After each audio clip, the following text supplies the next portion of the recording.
Tonight, more cases in class. COVID-19 continues to creep into Montana schools. Plus, the nation's Secretary of Veterans Affairs makes a Montana stop. We'll meet up with him at Fort Harrison. And later, finding their voice, Native Americans are being heard thanks to a nonprofit helping inspire leadership. From Montana's news leader, this is the MTN 530 News.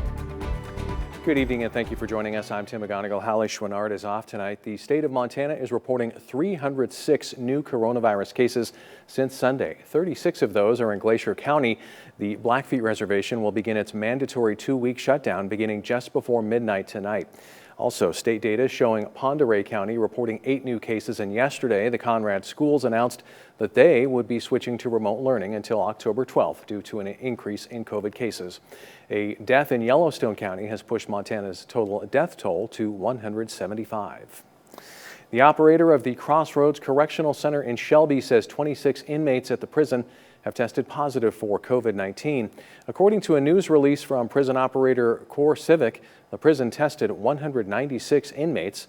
Of the more than 24 who tested positive, none showed symptoms of the coronavirus. Prison officials conducted the testing of inmates and detainees on Thursday and Friday of last week. Core Civic says inmates who tested positive for the virus or who may have come in contact with positive cases have been quarantined. The company did not say whether any prison staff had tested positive for COVID-19.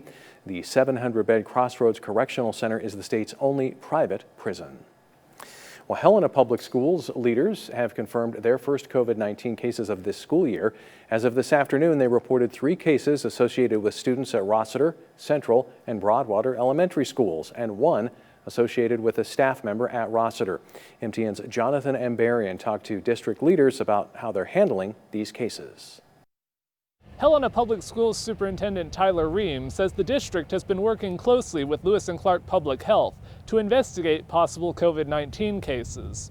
He says their goal is to be as transparent as possible while protecting privacy.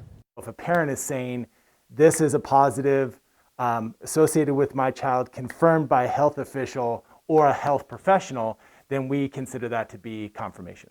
Ream says after public health confirms a case, they'll determine whether any other students or staff are close contacts who need to quarantine for 14 days. Ream says he understands families may be frustrated at the limited information the district releases, but that they will be informed if they need to take additional steps. If they're contacted by somebody with county health that says your child is a contact, then that is the case. If not, then they have deemed that there is no contact associated with that particular family or any family. Ream says the district hopes measures like smaller in-person classes and mandatory masking will reduce the spread. He says so far they believe all of the cases were contracted outside school. And that's something that, again, we can't necessarily stop from occurring, but we want to make sure that within the school we're doing everything we can to reduce virus transmission. After these cases, district leaders again emphasized the importance of wearing masks at school and of families checking their kids for COVID symptoms and keeping them home if they're symptomatic. In Helena, Jonathan Ambarian, MTN News. As of last week, the East Helena School District had reported 5 positive COVID-19 cases, 4 among students and 1 involving a staff member. The Secretary of Veterans Affairs, Robert Wilkie, was in Big Sky Country today, where he praised the work of Montana VA staff. MTN's John Riley has more. On Monday morning, Secretary Wilkie joined Senator Daines for a tour of the VA Medical Center at Fort Harrison. I have a simple mission here, and that is to thank the VA employees for everything that they have done, not only for the veterans of Montana, but for the people of the United States. Montana VA staff have been assisting with COVID response across the country. They've assisted in 46 states, including some of the hardest hit areas, like the Navajo Reservation. The staff of the VA were also recognized for their commitment to their patients. The approval ratings here at Fort Harrison for health care are 93%. There is nothing like it in the entire United States when it comes to patient satisfaction. Wilkie and Daines also addressed the struggles of mental health and suicide the veteran population has faced, and praised the Montana VA for increasing their behavioral health staff and their work on expanding telehealth. That's why it's so important to continue to move forward here on telehealth. It's going to be a critical part of how we address this issue of veteran suicides. In addition to telemedicine, the VA will also begin rolling out their electronic health record system next week after an 8-month delay. We still don't know when that service will be available in Montana, but that rollout will begin in the Pacific Northwest and work its way across the country. Reporting in Helena, John Riley, MTN News. Well, sunshine for many of us today across Montana. For a first look at our forecast, let's send it over to Curtis Grebenitz. Hello everybody. The end of September and the beginning of October is going to be absolutely beautiful. Great weather all this week here. Because our weather pattern is not going to change much, we've got a big ridge of high pressure that is building over the western United States and the eastern Pacific. Remember last week we had more of an energized jet stream coming right over Montana from the Pacific. We had a bunch of windy days. Well, not so much this week, and that's again courtesy of this high pressure and this pattern here. At times, like today, we will see a few clouds sneaking in over the top of this ridge of high pressure, but the weather again for the end of the month and the beginning of October should be really nice with mostly sunny skies and very comfortable temperatures. What a week for everybody here. The bad news is dry as a bone. No precipitation anytime soon. And because of that and because of how dry it's been, looks like this fire season could run late and long. I'll have more of the full forecast coming up. Thanks, Curtis. Well, yesterday we told you about the challenges many Native Americans in Montana face participating in the democratic process. Tonight, MTN's Matt Holzaffel tells us about one organization that's helping the Native population make their voice heard. Transportation, limited access to the internet, non-traditional addresses. These are just some of the challenges that Native Americans in Montana face when it comes to being counted in the U.S. Census and registering to vote, among other things. Western Native Voice is a nonprofit organization in Billings that's dedicated to helping the state's Native population participate in the democratic process. But since the pandemic hit, they've had to change a few things. Our goal is to engage, educate, and inform Native Americans in the democratic processes. In a normal year, Marcy and her staff would be out in communities, knocking on doors, registering people to vote, and helping them fill out the census. Our field program was essentially, almost deleted as far as in-person activity, and so we've had to go all digital. Another hurdle in an already challenging track meet. People are having to come to us. Therein lies a challenge because not everybody has access to a car. Western Native Voice has turned to drive-through get-counted centers and phone calls, but losing those face-to-face interactions has other consequences. We're not able to do the canvassing and knocking on doors and having the deep conversations with people that form allies for the long term. We're able to reach people through media and through phone calls and text messaging, but we're missing out on that face-to-face in-person conversations. The last time a census year overlapped with a presidential election, the year 2000.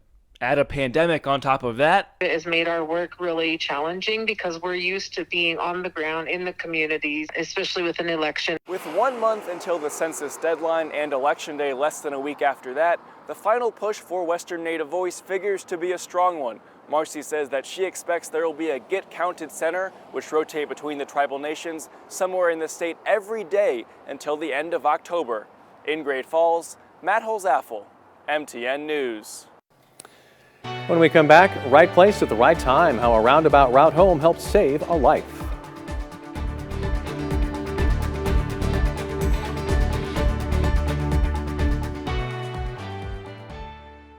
From Montana's news leader, you're watching the MTN 530 News.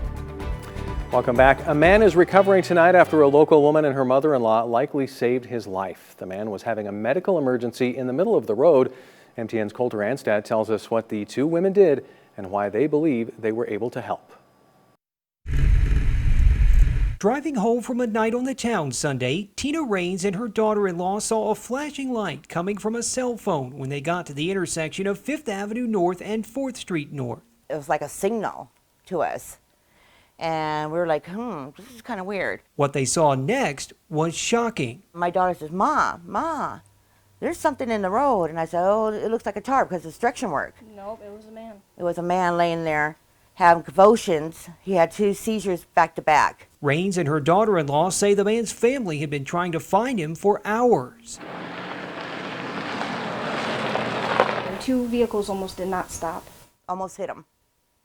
So I put my car and put my hazard on. A retired registered nurse, Rains, ran to try to help the man while her daughter-in-law called 911. His whole face was blood. All over down on his hands. He had cuts all down on his right here. The man's family was on the phone, so Rains was able to tell them what was going on and get them to the scene. On top of that, Rains and her daughter-in-law were not taking their usual route home Sunday night. They say that's no coincidence. The Lord told us there was something there.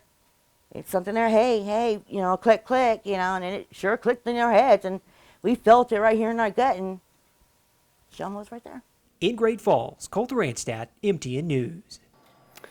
They would now like the man's family to contact them and let them know how he's doing. You can find contact information in this story on our website, krtv.com. Coming up in the full forecast, we'll take a look at all of this smoke down into parts of California, where that could be headed later this week. That's coming up. Storm Tracker weather starts now with Chief Meteorologist Curtis Grevenance. All right, so, well, if it's got to be a Monday, at least it's a beautiful Monday.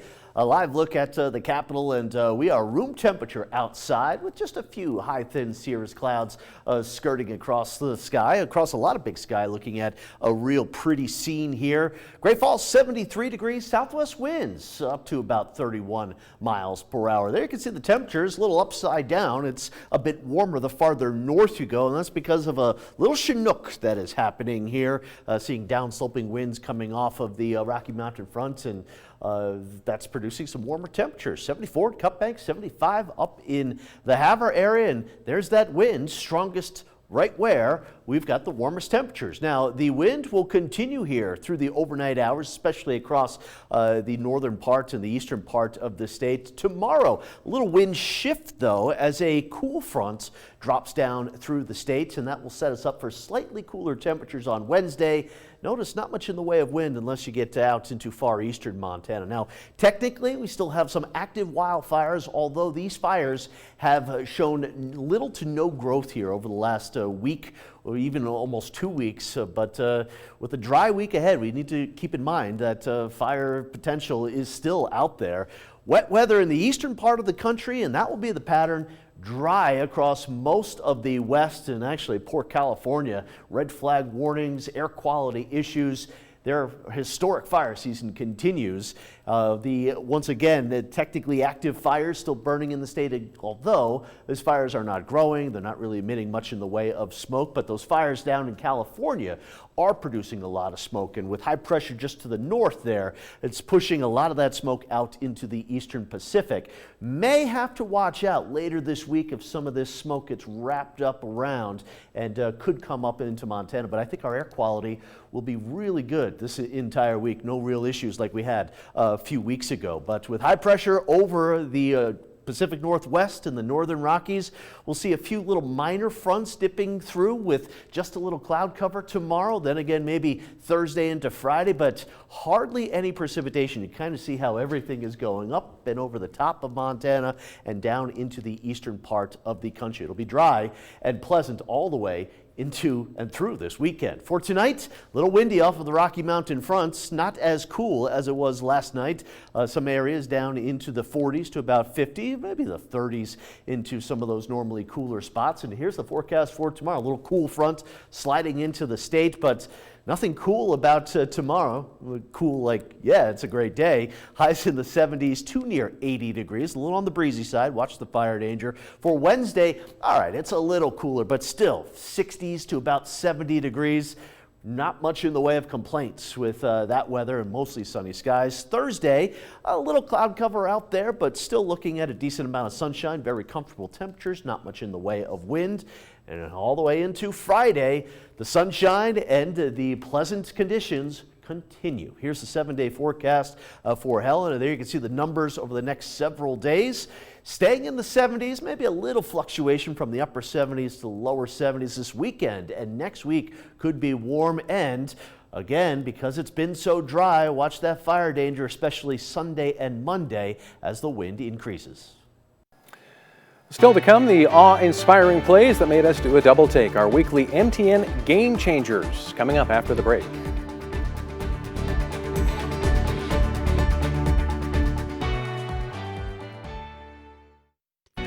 From Montana's news leader, you're watching the MTN 530 News. Well, even in the middle of an unprecedented fall sports season, athletes have put up some incredible performances through 5 weeks of high school football. Tom Wiley has this week's edition of MTN Game Changers. It might not feel like it, but we have surpassed the halfway point of the high school football season, and the best teams and players have separated themselves from the pack, posting highlight reel performances that should carry through the postseason. First off, Cece enjoyed her first visit to Zoo, Montana. We saw tigers, we saw bears, wolves, and her favorite, the owls. At number 5, Laurel and Central. Battle of rival undefeated teams here. Marcus Whitman to Junior Brackenridge. What a great catch with the defense draped all over him. Central wins 28-14. Number 4, Twin Bridges and Joliet. Jayhawks waste no time in this one. This is Rye Brostra. Makes a few Falcons players miss, and he will house the opening kickoff. Joliet wins 62-12. At number 3, this one's user submitted. Ennis and Absorki. Watch Tyler Suchetti with the interception on the defensive line, and he takes it in for a pick 6. Mustangs win 46-14. At number 2, Belgrade and Billings Senior. Panthers didn't score a whole lot, but this one was awfully pretty. Double reverse leads to a pass. Aiden Colbeck deep to Cedric Miller for the touchdown, but Senior wins 59-21. And at number 1, Huntley Project and Red Lodge tied at 27 with just seconds left. Wiley Linden to Strand Selman in the end zone as time expires. That is your game winner, folks, and Project wins 33-27. If we missed any top plays from over the weekend and you have video of it, please send it to us at sports@krtv.com or on the montanasports.com Facebook or Instagram pages. Reporting from Great Falls, Tom Wiley, MTN Sports. All right, thanks a lot, Tom. Don't go away. We'll be right back with the final check of weather. And one last check of the 7-day forecast. Really nice weather here for the end of September and the beginning of October. Temperatures may drop a little bit from tomorrow's highs into Wednesday, but pretty steady all across the board with a lot of sunshine, dry conditions here that will continue all the way through the weekend. All right, that's all the time we have. We hope to see you back here tonight at 10. Have a great night.